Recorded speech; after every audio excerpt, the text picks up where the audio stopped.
നിങ്ങളുടെ ഇഷ്ട പരമ്പരകൾ എക്സ്ക്ലൂസീവായി സൺ നെക്സ്റ്റ് ആപ്പിലൂടെ തികച്ചും ഫ്രീ ആയി ഇപ്പോഴേ ആപ്പ് ഡൗൺലോഡ് ചെയ്യൂ. എന്റെ മനസ്സിൽ നിന്ന് അതൊട്ട് പോകുന്നുമില്ല. അങ്കിൾ അവളെ ശരിക്കും ഒതുക്കണം. കയ്യും കാലും പ്ലാസ്റ്റർ ഇട്ട് അവളെ ആശുപത്രി കിടക്കണം. ചുരുങ്ങിയത് 6 മാസമെങ്കിലും കയ്യും കാലും നിലത്ത് വെക്കാനാവാതെ അവൾ അലറി കരയണം. അങ്കിള് വിചാരിച്ചാൽ അത് ഈസിയാ. ആ പെണ്ണിന്റെ കാര്യം ആലോചിച്ചിട്ട് തന്നെയാ ഞാനിപ്പോ ചേട്ടനെ കാണാൻ വന്നത്. ആ കൂട്ടത്തെ വേരോടെ ഇല്ലാതെയാക്കണം. അതിന് ചേട്ടന്റെ ഹെൽപ്പ് എനിക്ക് വേണം. ഇന്നലെ സന്ധ്യ കഴിഞ്ഞ് നമ്മുടെ ഏരിയയിലേക്ക് ആ പെണ്ണ് വന്നപ്പോ ഞാൻ ആ പെണ്ണിനെ ഫോളോ ചെയ്ത് വന്നതാ. എതിർ വീട്ടിലേക്ക് വെള്ളം കൊടുക്കാൻ വന്നതാ അവള്. ഞാൻ എന്റെ തനി രൂപം പുറത്തെടുക്കാൻ തുടങ്ങിയതാ. പിന്നെന്താ അവളെ ചവിട്ടിക്കൂട്ടാഞ്ഞേ? അപ്പോഴല്ലേ കുഞ്ഞിന്റെ അമ്മ അവളുമായിട്ട് സംസാരിച്ചു നിൽക്കുന്നത് കണ്ടത്. മേഡത്തിന്റെ മുമ്പിൽ വെച്ച് എന്തെങ്കിലും ചെയ്യാൻ പറ്റൂ? വലിയ കഷ്ടമായി പോയി. ഡാഡി കേട്ടില്ലേ? സ്വന്തം മകളെ തല്ലിയോളുമായിട്ടാ അമ്മയ്ക്ക് കൂട്ടുകെട്ട്.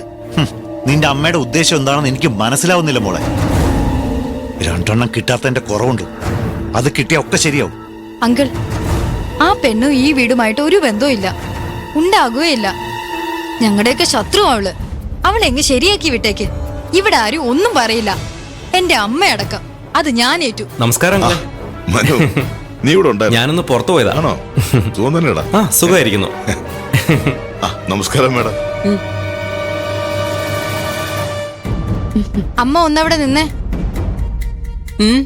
ഇന്നലെ സന്ധ്യക്ക് ആ ലോ ക്ലാസ് വാട്ടർ ക്യാൻ കാരിയെ ഈ മുറ്റത്ത് വെച്ച് കണ്ടിരുന്നോ?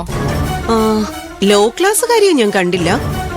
പിന്നെ ആതിരയാണ് നീ ഉദ്ദേശിച്ചതെങ്കിൽ അവളെ കുറിച്ച് നിനക്കൊന്നും അറിയില്ല മനീഷ. യൂണിവേഴ്സിറ്റിയിലെ ഗോൾഡ് മെഡലിസ്റ്റ് അവള്. നിനക്കൊന്നും ഈ ജന്മം നേടാൻ കഴിയാത്ത അംഗീകാരം കിട്ടിയ കുട്ടി. പിന്നെ കുടുംബത്തിന് വേണ്ടി വാട്ടർ ക്യാൻ ചുമന്ന് അധ്വാനിക്കുന്ന കുട്ടി. മനസ്സും പ്രവൃത്തിയും വളരെ ഉയരത്തിലുള്ള അവള് ലോ ക്ലാസ് അല്ല മനീഷ, ഹൈ ക്ലാസ്സാ. നിന്നേക്കാളൊക്കെ ഹൈ ക്ലാസ്. നിർത്ത് നിന്റെ ഒരു പ്രശംസാപത്രം. അവളുടെ വീരശൂര പരാക്രമത്തെ കുറിച്ചൊന്നും ഞാൻ ചോദിച്ചില്ല. അവളുമായിട്ട് നീ ഇന്നലെ സംസാരിച്ചോ? ഉവ്വല്ലോ, സംസാരിച്ചല്ലോ. അപ്പുറത്തെ ചേട്ടന്റെ വീട്ടില് വെള്ളം കൊടുക്കാൻ വന്നപ്പോ കണ്ടു, സംസാരിച്ചു. അതിലിപ്പോ എന്താ തെറ്റ്?